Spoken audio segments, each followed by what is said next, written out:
नमस्कार दोस्तों। 5 दिनों तक चलने वाले दीपावली के महापर्व में धनतेरस का त्यौहार बहुत ही पहले मनाया जाता है। हिंदू पौराणिकता के मान्यता के अनुसार धनतेरस की तिथि पर भगवान धन्वंतरि का जन्म था। भगवान धन्वंतरि को आयुर्वेदा के अनुसार सेहत के देवता के रूप में जाना जाता है। धनतेरस पर धन्वंतरि की पूजा करने से और अच्छी सेहत का वरदान मिलता है। साथ ही इस दिन खरीदारी करना भी बहुत शुभ माना जाता है। धनतेरस के दिन कोई भी शुभ कार्य कर सकते हैं। धनतेरस पर खरीदारी करना शुभ माना जाता है। इस दिन आभूषण, बर्तन, जेवर आदि खरीदे जाते हैं। इस दिन झाड़ू खरीदने पर महालक्ष्मी का आशीर्वाद मिलता है। ऐसी मान्यता है कि धनतेरस के दिन हम जिस चीज़ को लाते हैं उसमें 13 गुना की वृद्धि होती है। आपको ध्यान रखना है कि ऐसी कोई भी गलती ना करें, ऐसी कोई भी वस्तु ना खरीद कर लाए जिससे कि अशुभता की निशानी आ जाए। तो धनतेरस पर ऐसी कौन सी चीज़ें हैं, खासकर उन 13 चीज़ों के बारे में आपको बताया जाएगा। अगर आप ये 13 चीज़ें ना खरीद पाए तो इनमें से जो सामर्थ्य हो आप वो चीज़ खरीद सकते हैं। धनतेरस पर धन लक्ष्मी, माँ धन्वंतरि और कुबेर जी, गणेश जी की पूजा करने से धन धान सुख का वैभव बना रहता है। धनतेरस के दिन ये वस्तु जरूर खरीदनी चाहिए। सबसे पहले है झाड़ू। झाड़ू खरीदना इस शुभ माना जाता है। झाड़ू को माँ लक्ष्मी का प्रतीक माना जाता है। ऐसा माना जाता है धनतेरस पर नई झाड़ू खरीदने से, पूजा करके झाड़ू लगाने से घर में सारी नकारात्मकता दूर हो जाती है और घर में सुख समृद्धि आती है। हो सके तो धनतेरस के दिन गुप्त झाड़ू का दान जरूर करें। ऐसा करने से आपके घर में धन धान्य का वैभव बना रहता है। इसे आप मंदिर के चौराहे पर जहाँ कोई ज़रूरतमंद व्यक्ति गुजरता हो और वो झाड़ू को उठा कर ले जाए, ऐसा बहुत शुभ माना जाता है। इसलिए आप झाड़ू का दान जरूर करें। दूसरी चीज़ आती है दोस्तों साबुत धनिया। साबुत धनिया धनतेरस के दिन आप कुछ लेकर आए या ना लेकर आए, साबुत धनिया जरूर लाना चाहिए। साबुत धनिया धनतेरस के दिन पूजा करके अपने ही गमले या क्यारी में डाल देना चाहिए। ऐसा करने से हमारे घर में जो भी धन धान्य होता है उसमें वृद्धि और बरकत होने लगती है। अनावश्यक रूप से जो खर्चे होते हैं उन पर रोक लग जाती है।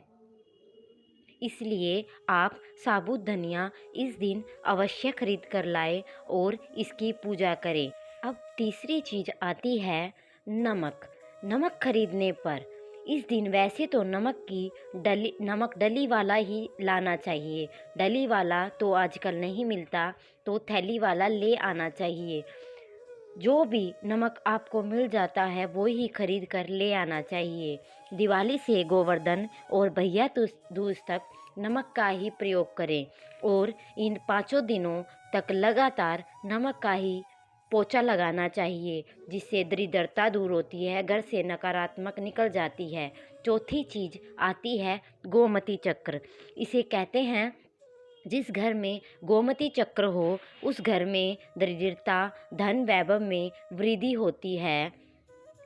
गोमती चक्र घर में रखने से वास्तु दोष भी दूर होता है और घर परिवार में किसी भी सदस्य में आत्मविश्वास की कमी हो तो धनतेरस के दिन गोमती चक्र लाकर उनके हाथ से पूजा करवाएं और फिर बाद में गोमती चक्र को मंदिर या फिर तिजोरी में रख देना चाहिए। ऐसा करने से गोमती चक्र में रखने से सारी परेशानियां दूर हो जाती हैं और ये सारी वस्तु पूजा वाली दुकान पर आसानी से मिल जाती हैं। 5वीं वस्तु है कोड़ियाँ।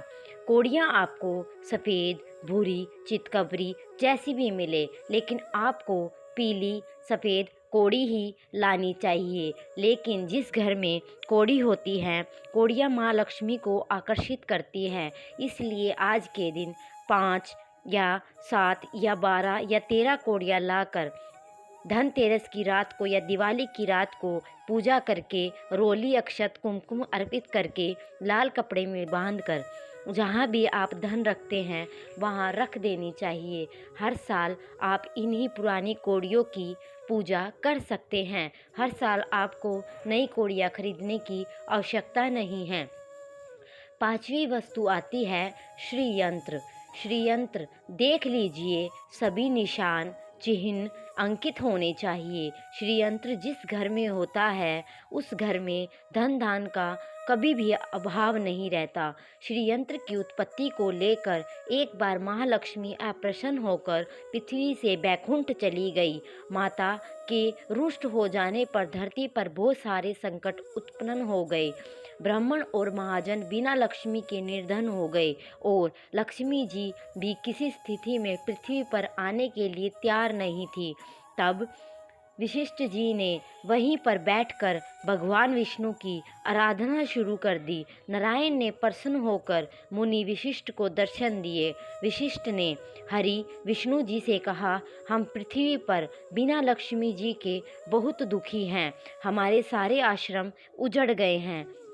धरती पर वैभव खत्म होने वाला है। यह सुनकर वशिष्ठ मुनि को लेकर महालक्ष्मी के पास गए और उन्हें मनाने लगे, लेकिन फिर भी महालक्ष्मी नहीं मानी। महालक्ष्मी बोली, मैं किसी भी स्थिति में पृथ्वी पर जाने के लिए तैयार नहीं हूँ।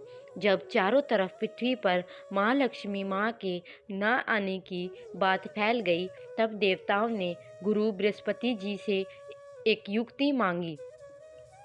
जब यंत्र साधना ही एक मात्र उपाय बचा है, बृहस्पति जी ने बोला, जिससे माँ लक्ष्मी को धरती पर लाना आसान होगा।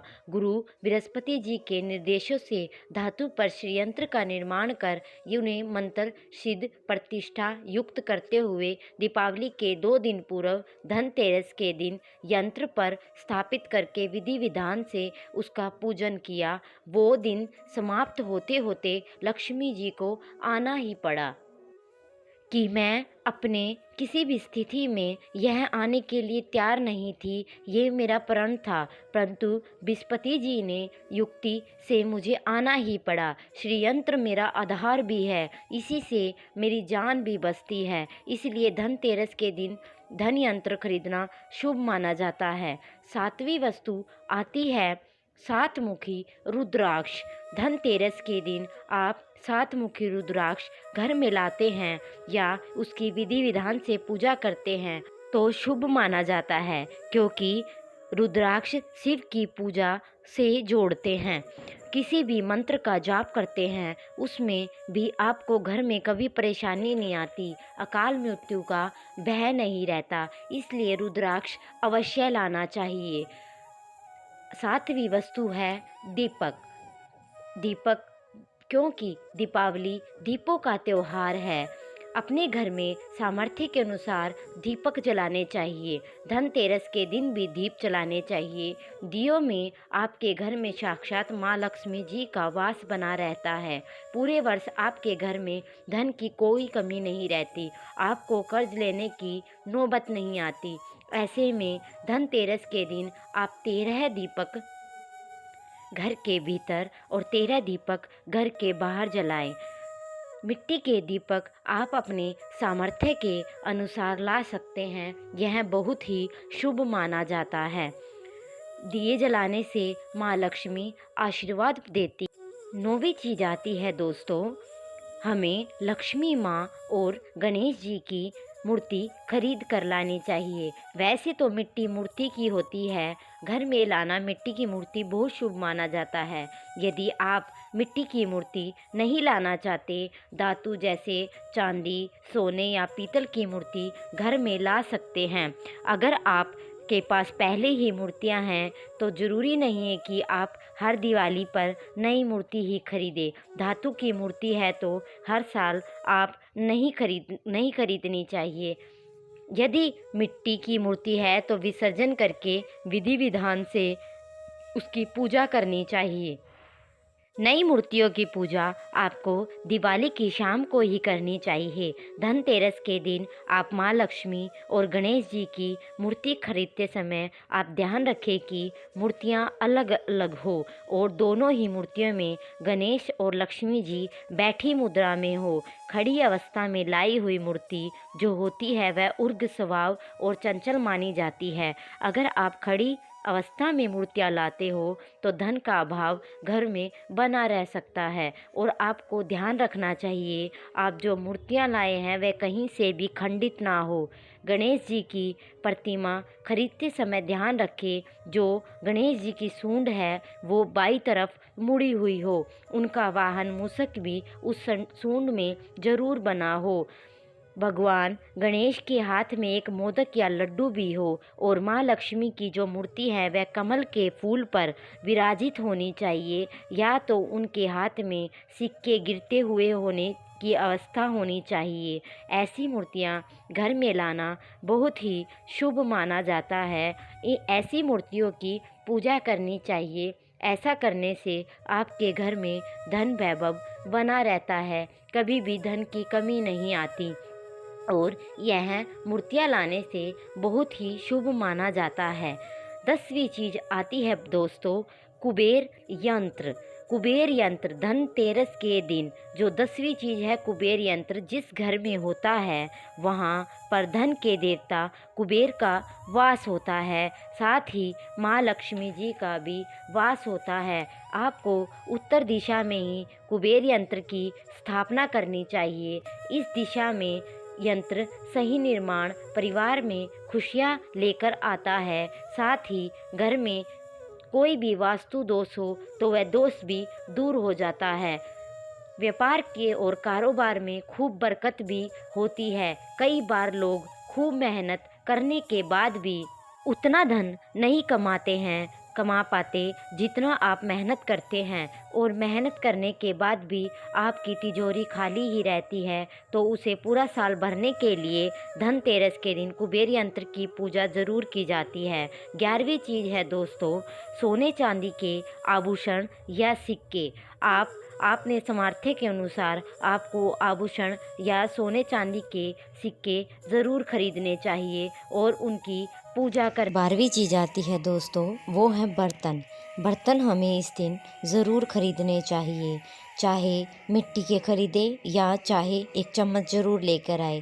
पीतल और कांसी के तांबे बर्तन खरीदना बहुत ही शुभ माना गया है, इसलिए आप लोहे के बर्तन ना खरीदें क्योंकि इस दिन शनि दोष लग जाता है लोहे के बर्तन खरीदने से। इसलिए आप पीतल, स्टील और चांदी के बर्तन खरीद सकते हैं। यदि आप टूटे हुए बर्तन को खरीद कर घर पर लाते हैं तो इस दिन शुभ नहीं माना जाता, तो आप टूटे हुए बर्तन वापस देकर नए बर्तन खरीद सकते हैं। अगर आप इन चीज़ों को लाने में सामर्थ्य नहीं है तो आप पूजा की कई वस्तुएं खरीद सकते हैं, जैसे कि पूजा का सामान और धार्मिक वस्तुएं। अगर आप अब तक बताई गई 12 चीज़ें खरीदने में अगर सामर्थ्य नहीं है तो आप पूजा संबंधित कोई भी वस्तु खरीद कर ला सकते हैं। अगर आपको पूजा से संबंधित कोई भी सामान लाना है जैसे रोली, लौंग, इलायची, कलावा, कलश, पान, सुपारी, बताशे, इसके अलावा आप धार्मिक पुस्तकों में जैसे व्रत कथाएँ या फिर पूरे हफ्ते पढ़ने वाली गरुड़ पुराण भी ला सकते हैं। ये सारी वस्तुएं खरीद कर लाना बहुत ही शुभ माना गया है। आरतियों की किताब और पुराण भी ला सकते हैं। ये सारी वस्तुओं या इनमें से आप कुछ भी खरीद कर लाते हैं तो इसे कहा जाता है कि पूरे वर्ष आप महालक्ष्मी घर में आपको कभी भी कर्ज लेने की नौबत नहीं आएगी, धन में खूब वृद्धि होगी। यदि दोस्तों आपको यह वीडियो पसंद आई हो तो लाइक करें, सब्सक्राइब करें और कमेंट में लिखें जय माँ लक्ष्मी। जय माँ लक्ष्मी। आशा करती हूँ दोस्तों आप सभी की दिवाली इस दिवाली बहुत ही शुभ मानी जाने वाली है आपके घर में और आशा करती हूँ कभी भी ना हो आपके घर में और धन का सभी अभाव कभी भी ना हो। जय श्री राधे, जय माँ लक्ष्मी, जय गणेश जी, जय श्री राधे, जय माँ लक्ष्मी।